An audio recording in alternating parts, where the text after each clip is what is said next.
Pamilya Monteclaro magbibigay ng 10 milyon para kay Ana Karenina. Ikaw yun, friend. Ikaw yun, di ba? Ikaw yun. Nahanap ako ng lolo't lola ko. Dinami-dami na nagpunta rito, wala man na nagpakita ng totoong birth certificate. Siyempre maraming masisilo sa 10 million pesos. Hindi ka man nanggaling sa akin. Ang turing ko sa'yo, anak. May tumor sa atay ang nanay mo.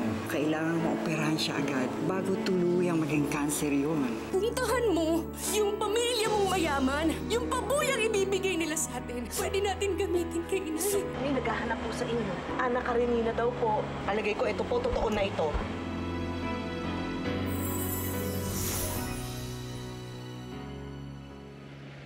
Sandali lang, ha? Andiyan na sila, ma'am, saka si sir. Ay, sige ho. Sige, iwan ko muna kayo. Tingnan mo, ang ganda talaga dito, pang mayaman. Ay, ang laki. Magandang umaga po. Good morning. Siya ba sinasabi mo? Ay, opo. Siya po si Ana Karenina, yung apo niyo ho. Ana, magmano ka? Good morning po. Good morning. Ang ganda mong bata. Sir Nan, hindi mo nakita yung resemblance niya kay Maggie? Auntie, hindi naman ho. Ang layo. Teka, may katibayan ka ba na nagsasabing siya nga si Ana Karenina? Ay, eto ho. Anak, pakita mo yung birth certificate mo.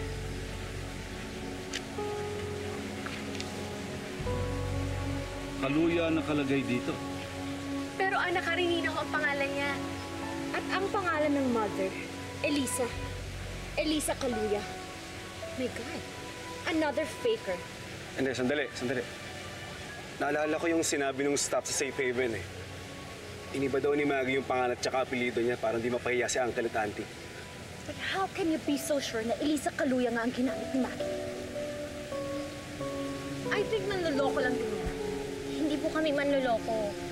Kung ayaw niyo pong maniwala, bahala po kayo. Kung ayaw niyo po sa akin, ayoko rin ho sa inyo. Ana! Hoy, bumalik ka dito, ah! Ana!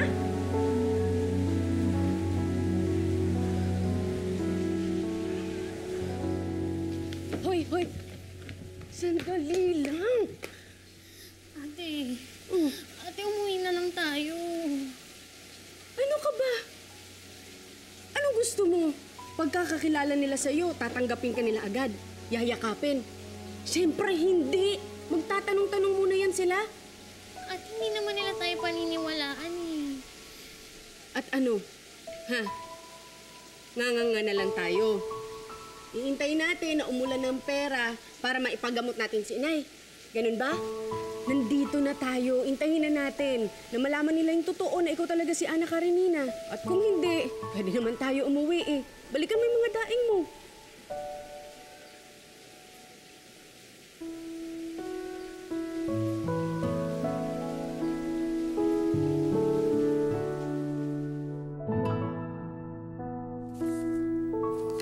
Ayan. Yan ang birth certificate mo. Mabuti na itabi ko. Nay, bakit ganun? Ang nakalagay dito ang apelido ko, Villarama. Eh, di ba hinahanap nila Monteclaro? Ako? Eh, baka hindi ikaw yan. Malay nyo. Di ba? Nagpakasal yung anak nilang babae, kaya nag-iba yung apelido. O sa bagay, Diba? parang ako yung iba dati, sa Mora ako. O, ano ba kayo ngayon? Di ba sa Mora pa rin? Oo, sa Mora. Hindi naman ako kinasal kasi. Ay, at saka na ito. Ang nakalagay dito, ang nanay ko, Alona. Eh, di ba ang pangalan ng anak nila, Margarita? Ha? Naku, magkaiba yun. Hindi nga talaga ikaw yung hinahanap nila. Nay naman, ang praning mo naman. Kung hindi ako yung hinahanap nila, hindi tayo yayaman. Hindi tayo makakaalis dito. Ay, hindi. Dapat ikaw yun. Oo. Kasi pag hindi ka yumaman, hindi ako yayaman. Ganito na lang gawin natin. Bakit gawin natin ang paraan yan? Palitan natin. Paano natin gagawin yan? Liburahin natin, lagyan natin pangalan mo. Nay naman, akala ko naman kung anong gagawin mo. Masyadong halata yun. Ganon? Mm-mm. Anong gagawin natin? Eh, di ba magpapakita ako sa kanila? Tapos kung gusto nila, kuhanan nila ako ng dugo. Ha? Bakit naman, anak? Ano naman nila yung dugo mo? O ma, kalma. Eh, napapanood ko lang naman yun sa mga teleserye. Di ba, para malaman kung ikaw talaga yung anak, kukuhanan ka ng dugo. Bagay. Oo nga. O di sige, magpakuha ka ng dugo. Nay, paano ba talaga ako napunta sa inyo? Anak, ilang beses ko na naikwento sa'yo. Kailangan pa ulit-ulit tayong dalawa. Ito namang si nanay. Lagi ka rin naman paulit-ulit. Yung Let the Love Begin, lagi mo rin naman pinapanood sa TV. Iba naman yun. Nakakakilig yun eh. Eh, paano nga ako napunta sa inyo? Eh, di ba nga, nung nagtatrabaho pa ako sa club, eto, may kaibigan ako, si Melba. Ngayon, may jowang Hapon. Eh, isasama siya sa Japan.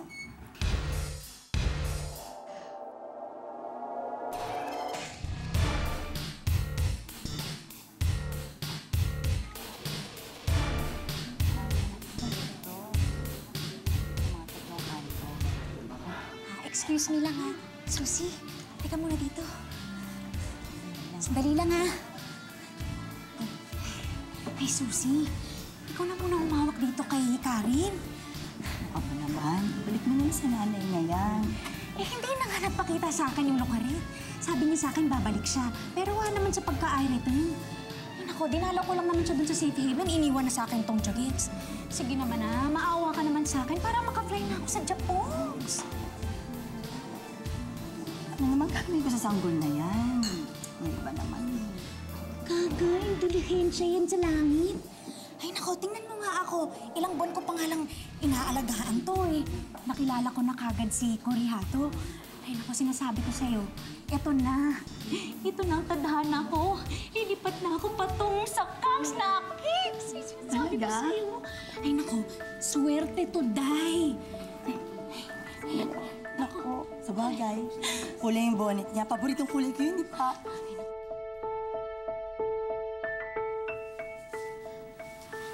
So, kaya nyo lang ako kinuha dahil sa bonnet ko? Eh, di ba nga paborito kong pula? Eh, ano na nangyari dun sa kaibigan yung si... Melba? Yun. Wala nga. Pinatay nga ng Yakuza, di ba nga? Ano naman nangyari dun sa nanay ko na nagbigay sa akin sa kanya? Oh, wala. Wala rin. Lokaret na yun? Pero anak, alam mo, okay lang. Kasi nagkaroon naman ako ng katulad mo, maganda at mabait na anak. Sinuwerte ba kayo sa akin, Nay? Eh, kung matatawag mo ba, swerte yung pagsusugal ng tsokadyo mo eh, tsaka paglalasing. Minalas kayo, Nay. Alam mo, ganito. Alam mo kung saan ako sinerte? Sa'yo. Kasi mabait kang bata. Diba? Hindi mo ko iniiwanan. Palagi mo ko inaalagaan pag may sakit ako. Tapos, sinasukayan mo ko lagi. Tapos, pag nakikita mo na yung puting buhok ko, di ba tinitina mo na? Kasi ayaw mo nang nakikita ng mga taong tumatanda na ako. Siyempre naman, Nay. Ganun kitang kalabs. At isa pa, hindi ako magiging tao kapag wala kayo.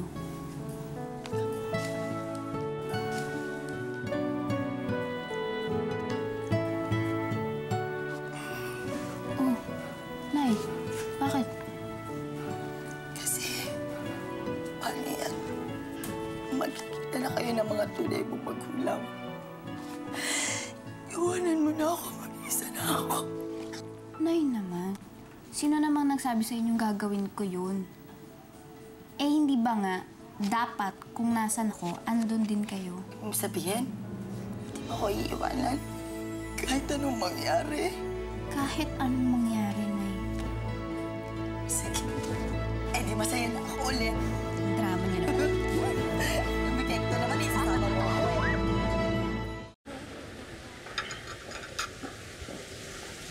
Nasaan na sila? Pinag-intay ko muna doon sa library. Ako, Sir Nan, pag nakita mo yung bata, meron siyang mannerism na katulad kay Maggie, yung hinahawi yung buhok sa taenga. Talaga? Oo. Pero auntie, dahil lang doon, iisipin niyo na siya yung anak ni Maggie. Pero ibang nararamdaman ko sa batang ito. Meron akong lukso ng dugo na hindi ko nararamdaman sa ibang batang pumunta rito. Napakababaw naman kung dahilan nun para tanggapin niyo yung batang yun.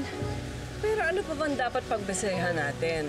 Well, how about DNA testing? Ruth, nakalimutan mo ba? Naapon lang namin si Maggie. Kahit pa DNA test natin yung bata, hindi magmamatch sa amin. Pero Uncle, mali na lukso lang ng dugo yung maging basehan ninyo. There's another way to find out. Yung record sa Safe Haven. Alamin natin kung anong pangalan tsaka apelido ginamit ni Maggie. That's a good idea. Wow, puro naman libro dito. Wala man lang comics o kaya naman magazine. Walang comics. Wow. Ana Karenina, meron na kaming naisip na solusyon. Pupunta si Abel dun sa Safe Haven para tignan yung old records nila. Doon kasi nanganak si Maggie. Kailan ho malalaman yung resulta? Bukas na bukas pupunta si Abel, kaya malalaman natin agad. Sige po, babalik na lang po kami bukas. Ha? Gusto ko sana dito ka matulog ngayong gabi. Hindi po kasi... Pwedeng-pwede ho. Ana, dito ka muna magstay ha. Pero ate... Ako nang bahala kay inay. Ay, nanay ko ho yun. Siya ho yung kumupkup kay Ana. May sakit ho siya ngayon kaya nag-aalala tong si Ana. Ganun ba? Mabuti pong dumito muna si Ana para makapag-bonding naman ho kayo at matagal kayong hindi nagkasama. Maraming salamat, Becky. Naintindihan mo ako, ha? Meron po sana akong hihinging pabor. May sakit ho kasi si inay. Baka ho pwedeng bumalik kahit na konti lang.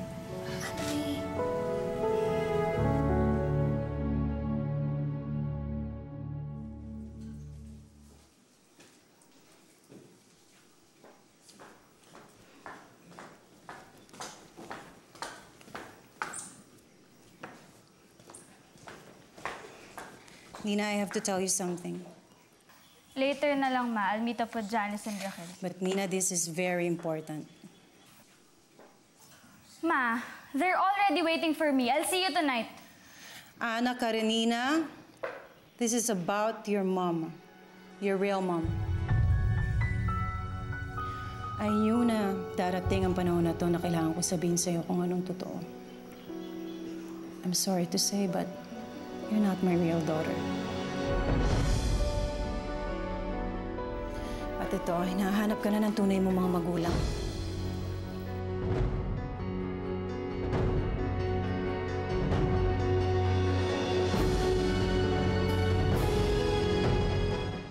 Auntie, pinag-stay niyo na nga yung Ana dito eh. Binigyan niyo pa yung Becky na yun ng pera? Meron daw sakit yung nanay. At naniwala naman ho kayo. Eh, harata namang nanluloko yung Becky na yun. Si Becky, oo. Pero yung Ana, mabait na bata talaga siya. Auntie-arte lang yun. Sige, paano kung hindi siya yung apo niyo? Paano na yung pera? Hindi, pera lang yun, Ruth. Iba ang pakiramdam ko kay Ana. At sigurado ako na mapapatunayan ni Abel na tunay ang birth certificate ni Ana. Na siya nga ang tunay naming apo. Na siya ang anak ni Maggie.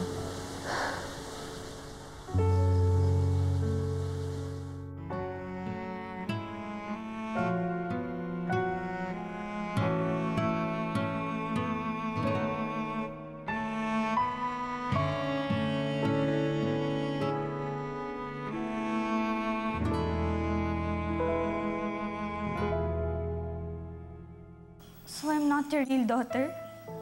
I'm adopted? I'm sorry, Nina. Pero hindi kami magkaanak ng daddy mo noon. And we thought of adopting. Meron kaming kaibigan na merong kakilala dito sa Safe Haven. It's a home for unwed mothers. And merong isang babae... Stop it! What? I don't wanna know. Are you telling me ayaw mo malaman kung ano yung tungkol sa totoong mong magulang? Bakit ko naman gugustuhin malaman ang tungkol sa babaeng nagpamigay sa akin, ha? Pero Nina... I said I don't wanna know! Nina, please don't shout. I hate you! I hate you for telling me this! Nina! Nina, come back here! Hey, bakit? Nina! No! Anong nangyari?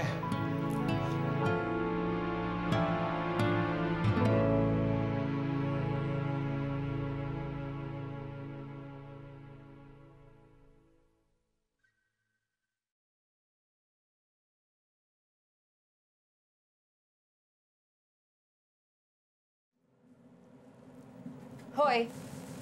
Sino ka? Ako si Ana. Bawal ang katulong dito. Hindi, ano eh. Carla, what is it? Lola, ito kasing anak ata ng maid natin. Dito pa humiga sa guest room eh. Hindi anak ng maid si Ana Karenina. Anak siya ni Maggie. Kaya pinsan mo. What? Ana, siya si Carla, anak ni Ruth. Pamangkin ng lolo mo, kaya magpinsan kayo. Hello. Carla, she said hello. Hello.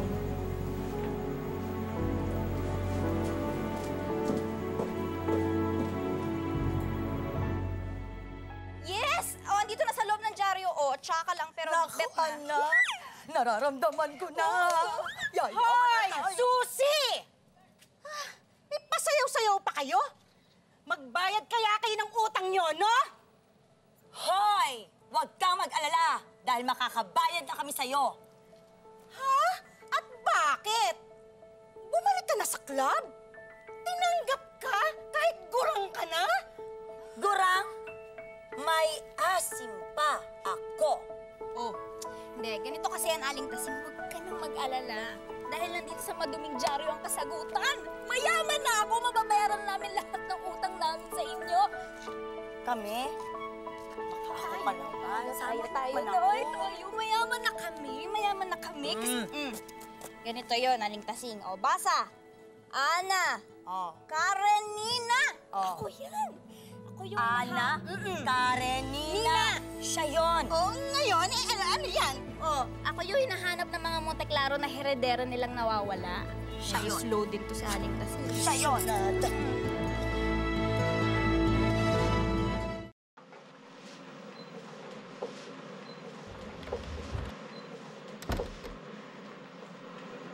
Mukhang ayaw po yata sa akin ng apo niyo. Ako hindi. Alam mo, nabigla lang yun dahil hindi niya akalaing may pinsan siya. Tsaka sa ating dalawa na lang, ha. May pagka-brat yan si Carla kasi spoiled ng mami niya. Pero huwag ka mag-alala. Pagsasabihan ko siya. Hindi ako papayag na tratuhin ka niya ng ganun. Uuwi na lang po ako. Ana, bakit? Ayaw mo bang makasama kami? Hindi ka pa natutuwa na nakilala mo yung pamilya ng mami mo? Kasi alam mo ako, nung nakita kita, tuwang-tuwa ako eh. Hindi mo lang alam kung gaano katagal ka namin hinanap. Alam mo ba, malaki kasalanan namin sa mami mo eh. Pati na rin sa'yo. Kaya, nung nakita kita, angga-angga ang napakiramdam ko. Huwag na po kayo umiyak. Magsistay ka na ba dito? Salamat. Salamat.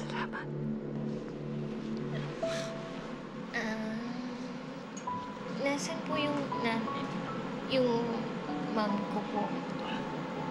Halika, dadaling kita sa kanya.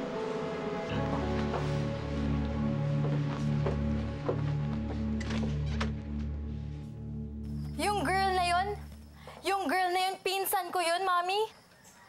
My God! She's so poor looking. Ewan ko ba dyan sa lola mo? Halata na nga niloloko siya. Nagpapaloko naman. Mommy, I cannot accept her. Yuck! Of course you can. Dahil pag hindi, magagayad sa yung lola mo. So you mean ikaw tanggap mo na siya agad-agad? You know what? That's a good question. Pag nakaharap ang lola mo, oo naman. Tanggap ko siya. Pero pag nakatalikod siya, ba't kailangan ko magpanggap? Pepestihin ko siya. para siya na mismo ang kusang aalis dito. Well, I can help you with that, Mama. Bubusitin ko yun. Good. But for now, I'm gonna take a nap. Okay? Mwah.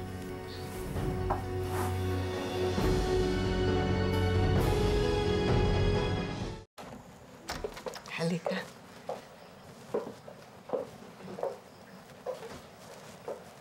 Yan si Maggie.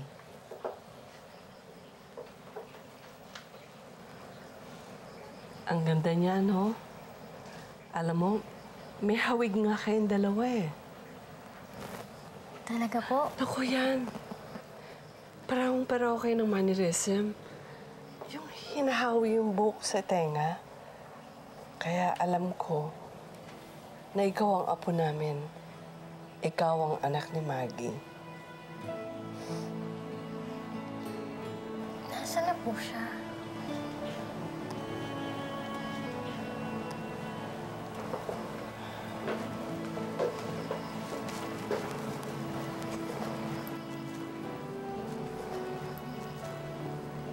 Bakit niya po ako pinamigay?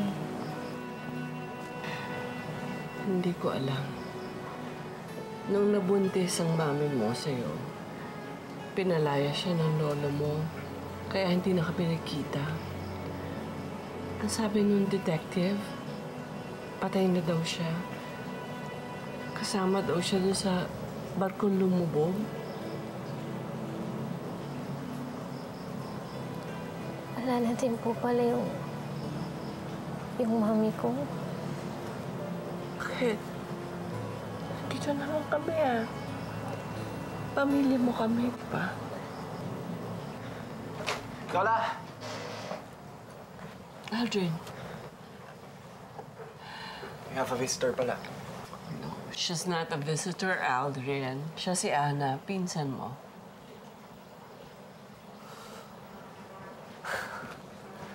Hi, Anna. I'm Aldrin.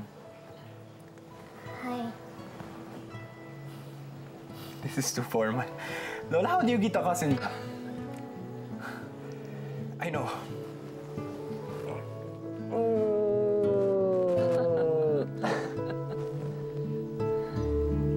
Welcome home, Anna. Salamat.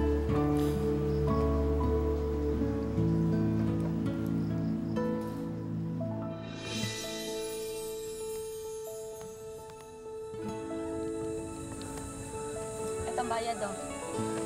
Sukle, ha? Madudugas ka pa.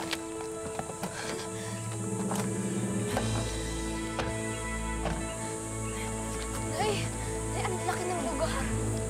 Ay, bongga.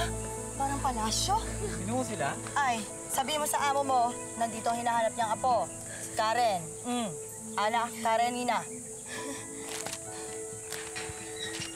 Pasok ko kayo. Diretso lang po kayo makikita yung malaking bahay. Diba?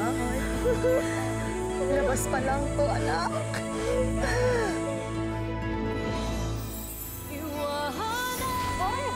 Bakit kasama mo yung babae? Tinuturo ko lang siya sa bahay. Sabi ni Lola. Aldrin, you don't say no to me. You always say yes to me. Do you understand? Yes. Kayong may kasalanan ng lahat. Kung hindi niyo ako pinamigay, hindi ako masasuffer ng ganito. Kaya humanda kayo sa akin. Kung sila naloko mo, kami hindi. Alam namin na peke ka. At kapag nakakuha kami ng ebidensya na impostor ka, ako mismo ang kakaladkad sa'yo palabas. Ma'am Carmela, may naghahanap po sa inyo eh. Sino? Ang sabi, apo nyo rin daw po. Hello po! Ako po si Karen. Ana Karenina po yung pangalan ko. Ma'am, may isa pa po na dumating. Apo nyo rin daw po. Good afternoon. I'm Nina. Ana Karenina. So where's my mom? Nasaan yung babaeng nagpamigay sa akin?